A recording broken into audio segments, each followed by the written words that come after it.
Shri Venkateswara gold తాకట్టులో ఉన్న మీ బంగారాన్ని విడిపించి కొనబడును.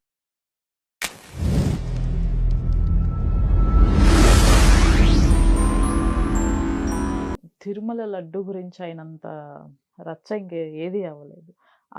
లడ్డులో కల్తీ చేశారని, యానిమల్ ఫ్యాట్ కలిపారని, చివరాఖరికి సిట్ రిపోర్ట్ కూడా అసలు అందులో నెయ్యే లేదు. నెయ్యి లేకుండానే ఇన్ని కోట్ల లడ్డూలు 5 సంవత్సరాల పాటు తయారు చేసి ప్రసాదంగా తీసుకున్నారు అని చెప్పి తేల్చింది. దీనిపైన మీ అభిప్రాయం ఏంటి? మరి ఇన్ని కల్తీ లడ్డూలు తిన్నవారి పరిస్థితి ఏంటి? ఇప్పుడు ఈ మధ్య ఇంకొకటి కూడాను టాపిక్ నడుస్తుందమ్మా. అది సంతానం కలగకుండా ఉండే విధంగా ఉండే కెమికల్నే ప్రత్యేకించి హిందూ దేవాలయాల్లో ఉండే ప్రసాదంలో కలుపుతున్నారు అనేటువంటిది కూడాను ఒకటి నడుస్తుంది అనమాట. ఓకే, అంటే హిందూ జనాభా అనేటువంటి దాన్ని తగ్గించాలనేటువంటి దీని మీద. ఇక తిరుపతి లడ్డు విషయానికి వచ్చేసేటప్పటికి ఒకటి ఆయనతో పెట్టుకుంటే వాళ్ళు ఎక్కడికి పోతారు అనేటువంటిది అది సెకండ్ థింగ్, ఆయన చూసుకుంటాడు అది.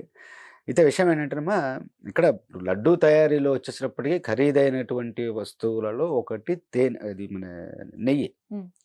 ఆ తర్వాత మిగతా సుగంధ ద్రవ్యాలు అనేటువంటివి, యాలకులు కానీ ఇంకొకటి కానివ్వండి, మిగతా అనేటువంటి డ్రై ఫ్రూట్స్ ఇలాంటివి ఉంటాయి. అత్యంత ఖరీదైనటువంటి దాంట్లో ముఖ్యమైనటువంటిది ఇది. ఇప్పుడు వీళ్ళకి డబ్బు అనేటువంటిది పిచ్చి ఇదేనమ్మా. ఇప్పుడు భగవంతుడు అనేటువంటి దాని మీద వీళ్ళకి నమ్మకం లేదు ఒకటి. రెండవది అతను సనాతని కాదు, అది జరిగినటువంటి దీంట్లో ఉన్నటువంటి వాళ్ళు వచ్చేప్పటికి సనాతన ధర్మం తెలిసినటువంటి వాళ్ళు కాదు.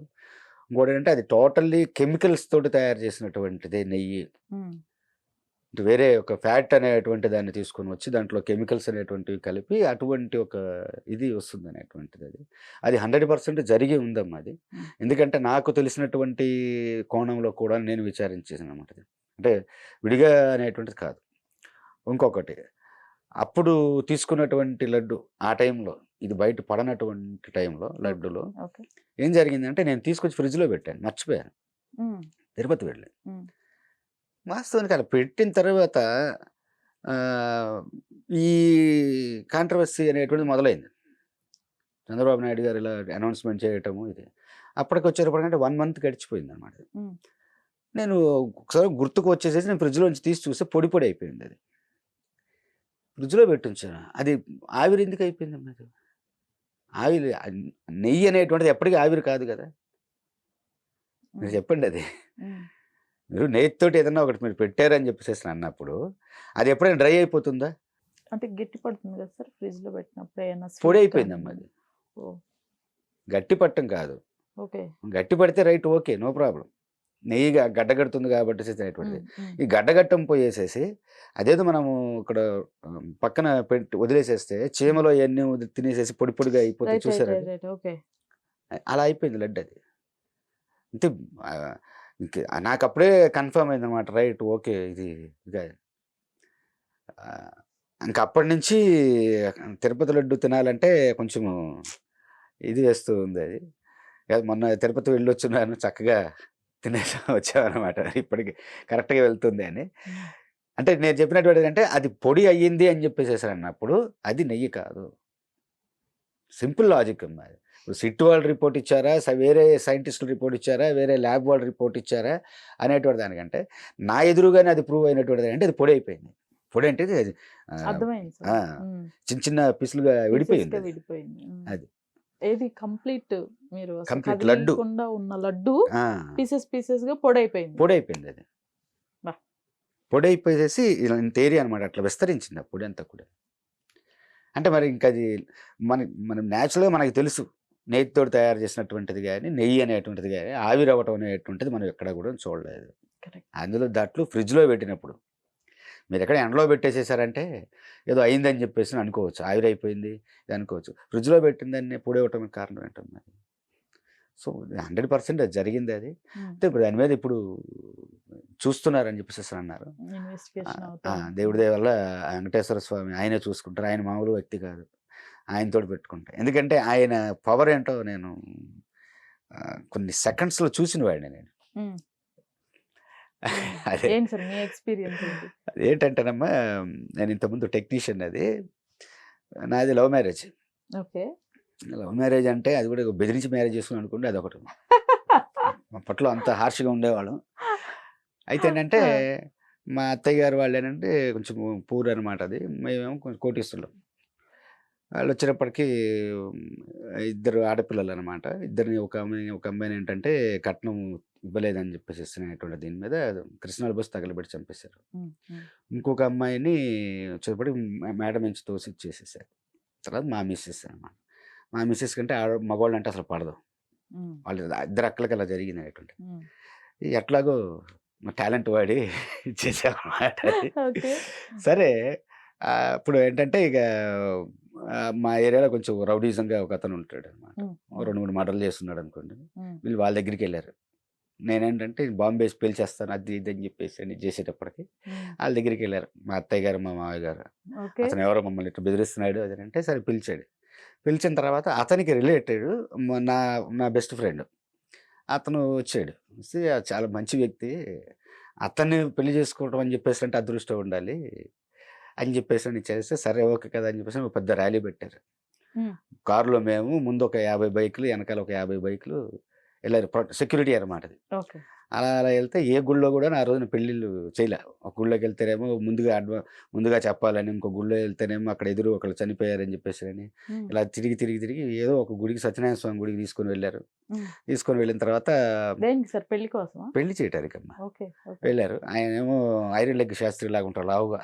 ఉమ్, ఐరన్ లెగ్ శాస్త్రి పూజారి. అంటారు చూసారు పూజారి గారు. ఉమ్, అయ్యా నాకు పెళ్ళిళ్ళు చేయడం రాదన్నాడు. కనీసం ఆ మంత్రం కూడా వచ్చు కదా అది చదువు అని చెప్పేసి అన్నాడు. అతనేమో రౌడీజం. ఓహో.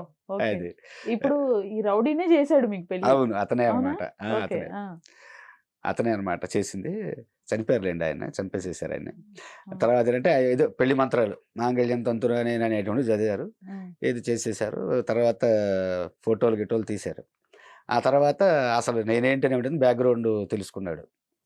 బ్యాక్గ్రౌండ్ తెలుసుకొని వామ్మో ఇలాంటి వాడిగా మనం పెళ్లి చేసింది అని చెప్పేసి మా నాన్నగారు మా ఫ్యామిలీ బ్యాక్గ్రౌండ్ చూసుకొని చేసి మా నాన్నగారికి సారీ చెప్పి ఫోటోలు మొత్తం మా నాన్నగారి ముందు చింపేసేసారు. ఉమ్. మా నాన్నగారు వచ్చినప్పటికీ నీకు ఆస్తిలో బాగా ఉండదు అన్నాడు మిమ్మల్నా? నన్ను. ఓకే. నేను యాక్చువల్గా అంటే ఏమైనా చేసుకునేవాడిని కాదు అంతగా. నాన్నగారు ఏంటంటే వాళ్ళ ఫ్రెండ్ శ్రీలంకలో ఫ్యాక్టరీస్ ఉన్నాయి వాళ్ళకి. అతను మా నాన్నగారి క్లాస్మేట్. వాళ్ళ మిసెస్ మా అమ్మగారు కూడా క్లాస్మేట్. ఉహు. ఈ అమ్మాయిని వాళ్ళ అమ్మాయిని ఇచ్చి పెళ్లి చేయాలని మీ చక్కగా నాన్నగారు ఉంటుంది. వాళ్ళ ఫ్రెండ్ని, ఆ, వాళ్ళ పాపని వాళ్ళ పాపని ఇచ్చి మీకు పెళ్లి పెళ్లి చేయాలని చేయాలని చూశారు. చక్కగా ఉంది డాడీ అట్లా అన్నాను.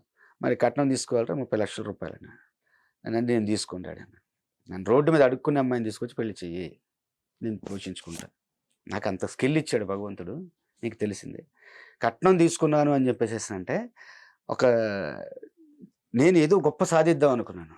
ఎవడో ఒకడు జీవితకాలం కష్టపడి ఆడపిల్లని కన్న పాపానికి నేను మగాడిని అయినందుకు వాడు నాకు ఇస్తే తీసుకోవడానికి నాకు సిగ్గుండాలి డాడీ వద్దన్నాను. అప్పుడు అలా చేసుకున్నాను అనమాట మా మిసెస్ని. నీకు ఆస్తి ఇవ్వనంటే ఎవడో వచ్చేది నాకు వద్దన్నా నీది ఎందుకు డాడీ నాకు వద్దులే అని చెప్పేసి. అయితే ఏంటంటే ఆ రోజున నా జేబులో ₹1.30 ఉన్నాయమ్మా. ఉమ్, డబ్బులు లేవు. ఉమ్, సరే డబ్బులు కావాలి. సరే నేను వేరే వాళ్ళకి చెప్పి మీకు నెల రోజులు వర్క్ చేస్తాను మీకు నేను ఒక్కొక్కరు 5,000 ఇవ్వండి. మీరు ఎంత వర్క్ చెప్పి నేను చేస్తానని చెప్పేసాను. అట్లా కొంత డబ్బు తీసుకున్నాను. తీసుకొని చేసి ఇంటికి అడ్వాన్స్ కట్టి కాపురం పెట్టాను అనమాట. మహా అంటే ఇంకా ₹1000 500 మిగిలి ఉంటాయి నా దగ్గర అంతే. ఈ లోపల మా బావమరిది గారు వచ్చారు. వాళ్ళ అన్నయ్య గారు వచ్చి సంతోష్ ఇలాగా తిరుపతి వెళ్తున్నాం అందరం కూడాను. వ్యాన్ మాట్లాడుకున్నాం ఫ్రెండ్స్ మేము అందరం కూడాను. మీరు కూడా రండి. మీరు ఏదో చిన్న చిన్న దారి ఖర్చులు ఉంటే చాలు. మీరేం డబ్బులు ఇవ్వాల్సిన పని లేదు అది. సరే పిలిచారు పెళ్ళైన కొత్త. ఉమ్, సరే పిలిచారు కదా అని చెప్పేసి అని అనుకున్నా. ఓకే అనుకున్నాను. ఇంకా రేపు అనగా వెళ్తాం అనంగా ఉమ్, ఇవాళ వచ్చి పొద్దునే చెప్పాడు బండి క్యాన్సిల్ అయింది మనం ట్రైన్కి వెళ్దామని. ఇప్పుడు మరి వాళ్ళ చేత ట్రైన్ టికెట్లు ఎలా పెట్టిస్తావు బాగుండదు కదా. ఏం చేయాలి జేబులో డబ్బులు లేవు వెంకటేశ్వర స్వామి నా దగ్గర డబ్బులు లేవా. నేను ఉండేటువంటి ఏరియాలో గట్టిగా ఒక 4-5 పిడుగులు పడితే బాగుండని చెప్పేసి అనుకున్నాను అంతే.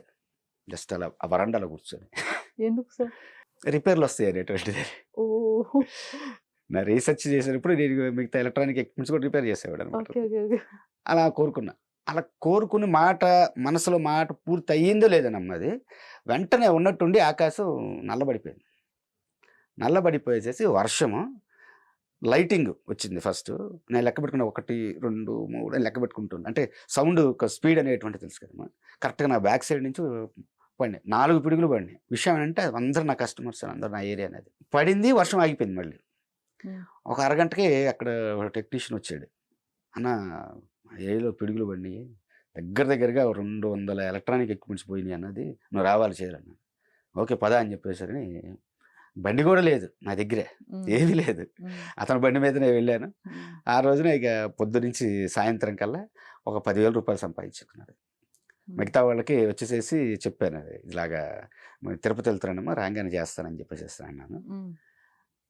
మళ్ళీ ఇంటికి వచ్చారు. ఇంటికి రాగానే సాయంత్రం వచ్చేసేసి మళ్ళీ మనకి బండి ఓకే అయిపోయింది అని చెప్పేసి అన్నాడు. సరే ఓకే, ఆయన అడిగితే ఇచ్చాడని చెప్పేసి ఇంక దారి ఖర్చులకు పెట్టారు అనమాట.